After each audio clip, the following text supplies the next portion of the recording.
কোরআনের আলো ঘরে ঘরে জ্বালো, এটা তো জামাতই বলবে, বিএনপি বলবে কোরআনের আলো ঘরে ঘরে জ্বালো? তো বলবে না ওনারা। না, ওনারা তো মুসলমান, ওনারা বলবে না। ওনারা মুসলমান হলে তাহলে এটা একটা কোশ্চেন হলো না? আমাদের স্লোগান কোরআন আলো ঘরে ঘরে জ্বালো, এটা কি অসুবিধা কি বলেন? এটা তো মুসলমানের স্লোগান।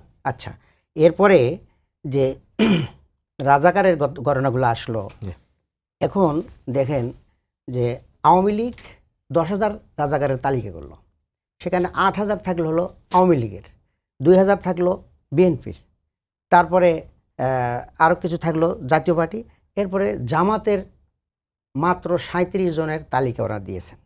তাহলে এই তালিকা 37 জনের তালিকা নিয়ে যদি আজকে আমরা স্বাধীনতা বিরোধী হই, তাহলে 2,000 লোকের তালিকা নিয়ে তারা কী অবস্থানে আছেন?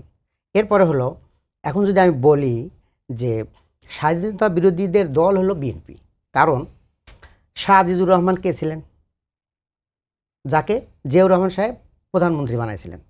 মশিউর রহমান জাদু মিয়া কে ছিলেন? তিনি একজন চিহ্নিত রাজাকার এবং স্বাধীনতা বিরোধী, তাকে ওনারা মন্ত্রী বানাইছিলেন এবং চিফ মিনিস্টার এরকম একটা মর্যাদা দিয়েছিলেন। আব্দুল আলিম সাহেব উনি কে ছিলেন? এরপরে আমাদের মির্জা ফখরুল সাহেব, যিনি এখন মহাসচিবের দায়িত্ব পালন করতেছেন এবং